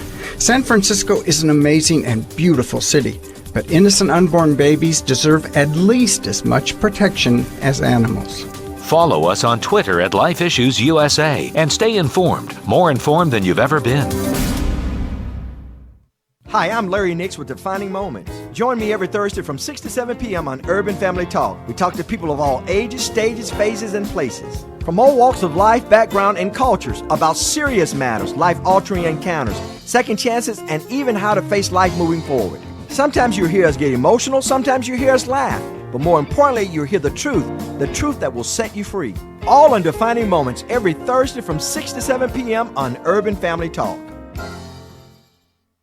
Target continues to allow men into their women's restroom and changing areas. Will 2018 be the year Target reverses this dangerous and reckless policy? Protect your family. Don't shop at Target. Sign the boycott pledge at afa.net. The American Family Association will continue to work toward the goal of convincing Target to reverse its misguided policy that places women and children at risk. Sign the boycott pledge at afa.net. That's afa.net. Stacy Washington. And so to this day, I don't eat green beans. If they bring me a plate of food at a restaurant and they've substituted green beans for some other vegetable because the other vegetable is out of season, I will make them bring me a saucer and remove the green beans from my plate and take them off of the table because I cannot abide green beans. And so Chuck Schumer and the Democrats have to sit down to the table and it's loaded up high with green beans and they have to stay there until they've eaten them all. That's the table they set. They boiled the green beans, they picked them, they snapped them, they put them into the steamer, they've cooked them, they seasoned them with salt and pepper, and now they're on the table with a little side of butter, and that's all they're getting, and they're going to have to eat these until they win. Stacy on the Right. Weekday afternoons at 2 Central on Urban Family Talk.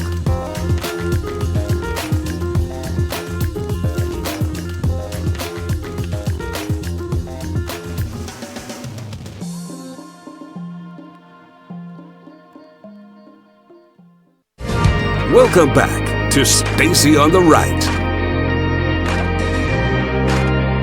Pathetic that want to keep killing our children. They could have blood from children spattered all over their faces and they wouldn't take action because they'll still see those dollar signs. I'm going to start off by putting this price tag right here as a reminder for you guys to know how much Marco Rubio took for every student's life in Florida.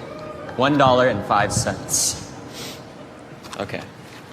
I mean, do you think that's unnecessarily provocative? No, I think it's not enough I don't think it's even provocative enough. When your old ass parents like, I don't know how to send an iMessage, and you're just like, give me the phone. Sadly, that's what we have to do with our government because our parents don't know how to use a democracy, so we have to. What Dana's trying to do, I believe she's the CEO of the NRA, she's trying to distract people. If you listen to her talk, she's a national spokeswoman for the NRA. Exactly. She owns these congressmen. She can get them to do things. It's just she doesn't care about these children's lives. It just makes me think what sick are out there that want to continue to sell more guns, murder more children, and honestly just get reelected. What type of person are you when you want to see more money than children's lives? What type of person does that? If you can't get elected without taking money from child murderers, why are you running? With Rick Scott, it's like, when I get elected to Senate, we're not going to let that happen. And that's the great thing about it, because those are going to get reelected. When you start hearing from your political aides that there's a load of angry future voters, you start to worry a little bit. There's always going to be people that are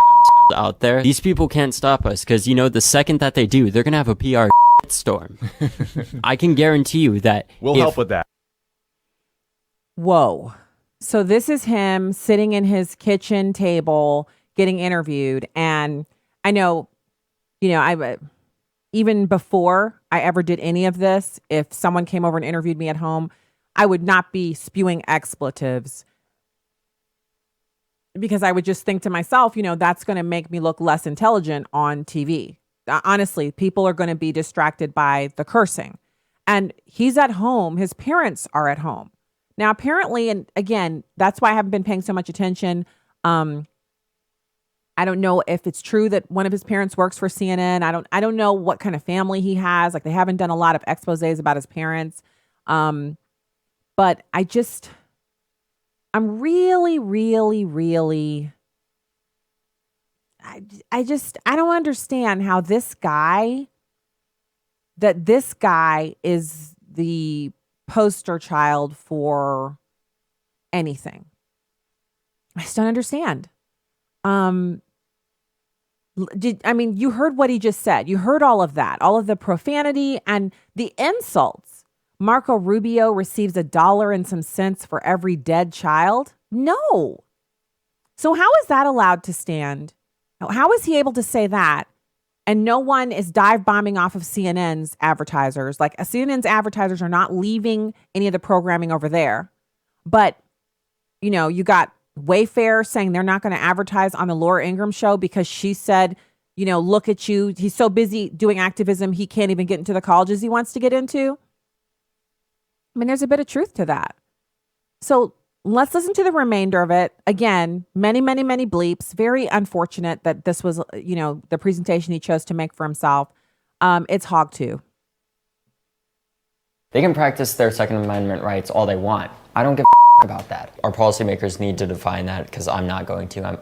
I'm 17. They're only starting to listen now that I've threatened the entire state of Florida's economy. So I decided if the only thing that these politicians care about is money, we'll go after their money. Just standing up and saying, no, we don't want to see any more of our friends be murdered. We're going to have to outlive the NRA, and we will. She's going after them, and she wants her base to continue attacking them so she can sell more guns. I actually hung up on the White House the other day. You hung up on the White House? Yeah, because they called us the day before. You got through. Well, no, they called me. Not only are we going to outlive them because they're so old, but we're going to change history with or without them. And if they choose to be on the wrong side of that, that's fine, because we're going to write the books. To those politicians supported by the NRA that allow the continued slaughter of our children and our future, I say get your resumes ready. We can and we will change the world. So let's talk about what he's teaching us. This kid, he says, I'm 17. This 17 or 18-year-old kid is teaching us that in America, at least, we have so little value placed on good deportment, good and upright moral standing. We have so little value placed upon a way that someone presents themselves that this guy has been able to galvanize millions of adults, because only 10% of the people who showed up for the march, the so-called, major march, only 10% of those people were children. The rest of them were adults. And when you talk to them in the crowd, many of them didn't know why they were there. They didn't understand other than they hate the NRA. There were some of them there who said they weren't actually opposed to gun rights. They just wanted to be a part of something. They wanted to support the movement because they care about the kids. But what we're learning is that in this continual cultural decline that we're experiencing in America, that part of it is that we no longer require people who speak on behalf of movements to be of high moral character. Now, I know for people who are habitual cursors, they'll say, I have a high moral character. I just happen to have a potty mouth. And, that's on you. As grown-ups, there's a bit of a different... I take it differently for grown-ups. I don't appreciate it. I don't want anybody cursing around me. I don't want to hear it. But if you're a grown adult, there's something different there. But when you're 17 years old and you're on television and the cameras are rolling and every other word is the F-bomb, and you have this kind of really cavalier attitude about not just elected officials, because I understand how some people can dismiss elected officials of either party. I understand that. But strangers that you've never met before, like myself, David Hogg thinks I'm a murderer. He thinks I'm a terrorist because I'm a member of the NRA. And I have to say that, while I give less than a sheet of paper's worth of a caring about his opinion of me, it's interesting that millions of other Americans find his rhetoric to be acceptable. Huge corporations would rather punish Laura Ingraham for her comments, which were not vulgar. They were not profane. They were just her opinion about the fact that he's up lamenting not getting into certain colleges with what he's been doing. I mean, I think the inference here is that if you're a college administrator and you see a kid like that who spends almost all their time on CNN, you have to wonder what kind of student he would be. What kind of negative publicity will he bring to your educational institution? Will he spend all of his time doing activism? Will he spend a majority of his time rallying other students to try to get the cafeteria menu changed or to try to get kids whose parents own guns thrown off the campus? Will he even allow a gun club that's already in existence when he joins the campus? Will he not rail and try to get that eliminated? Look, we don't have a lot of room in our culture when you look at television. If you turn television on any time of the day, if you turn the radio on and listen to the subject matter of the music, we're all guilty and complicit in the decline of kind of a higher moral standard, an expectation that in public we will present ourselves in a certain way. We have all contributed to the decline of that. But I think nothing has been more stark of a presentation that has been recent, that has come to our attention recently, than the elevation of this kid, David Hogg, to such stature. It's as if we're saying, a kid who curses is of the same value as a kid who right now is sifting through their college acceptances and the financial aid packages and making a decision to go to a certain college, or a kid who is in high school and college at the same time, or a kid who works a job and takes care of their siblings and their parent. They have a single parent and they're supplementing and trying to do what they can to make sure that their siblings can grow up and make it out. They're trying to help their parent. That so many kids they're 17 and they've already enlisted in the military, and over the summer they're going to turn 18 and they're going to ship off and they're going to go to basic training, and after that they're going to serve our country. Kids who are silently working full time and going to high school and earning straight A's and waiting for their scholarship letters to come in, or, scoring a perfect score on the ACT, that those kids are the same as David Hogg. And so, I mean, no disrespect or, insult. And, thank goodness Christian radio, we don't have to be as concerned with advertisers dive bombing off of our show because they don't like something that we said. But notice, we don't have profanity on the air. We don't engage in some of those other things, not because we're afraid of advertisers, but because we're trying to set a standard for these types of things. And so, I'm giving that little caveat, but I have to say, I don't respect David Hogg and I don't respect his parents. Now, I know some people will say, well, what were you like when you were 18? I was no angel, but I also wasn't on CNN. So it wasn't all of the people who were around at that time. It wasn't everyone's fault, or it wasn't everyone's concern, the way it is for us with David Hogg. He's been foisted upon us, really pushed up into our faces.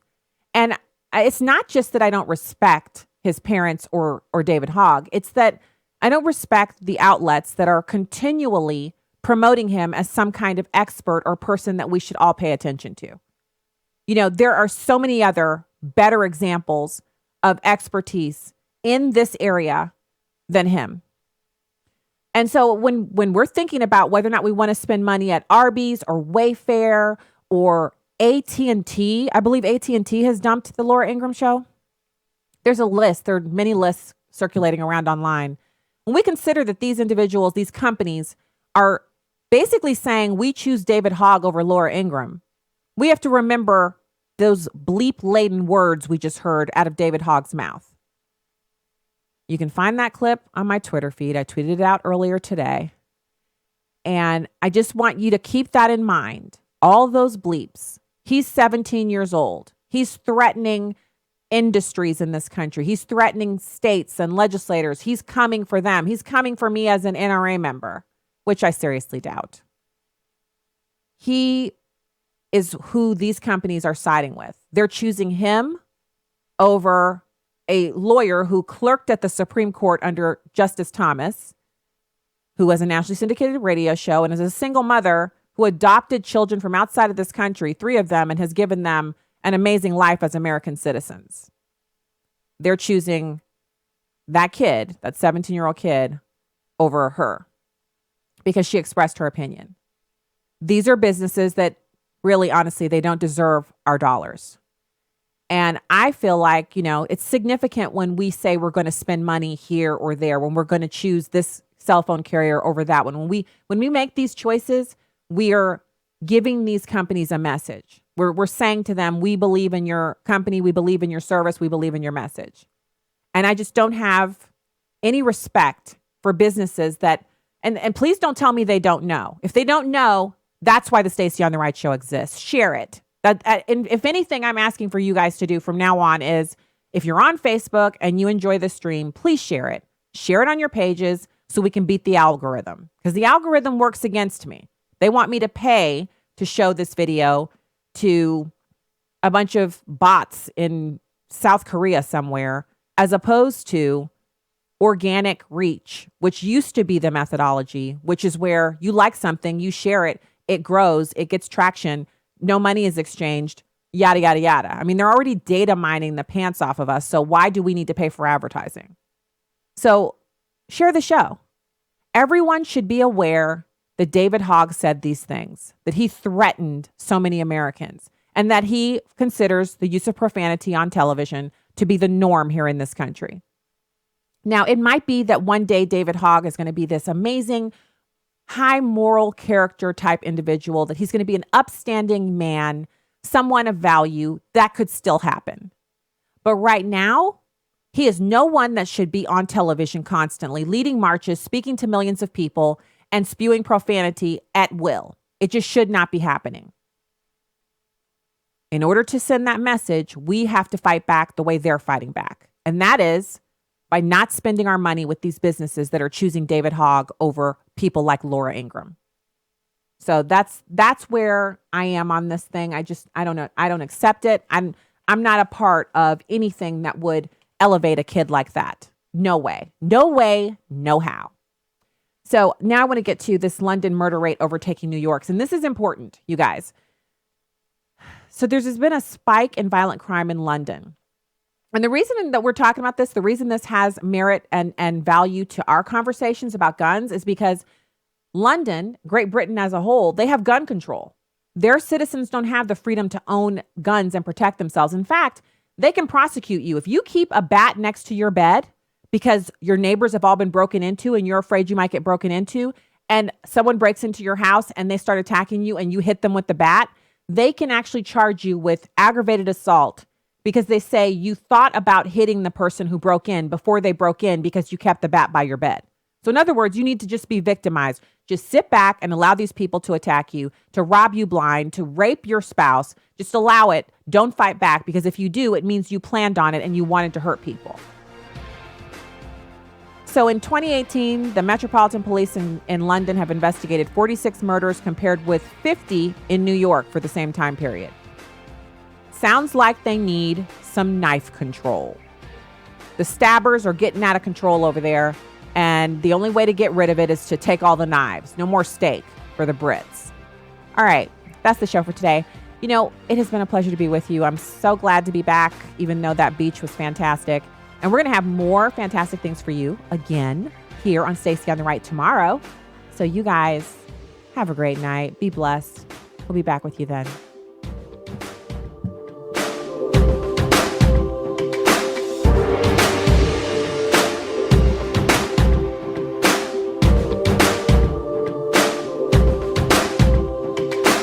The views and opinions expressed in this broadcast do not necessarily reflect those of Urban Family Talk, Urban Family Communications, or American Family Association. Urban Family Talk. Urban Family Talk. Hey, I'm Miki, co-host of Aaron the Addisons on Urban Family Talk. I want to invite you to be part of our online chat community we've affectionately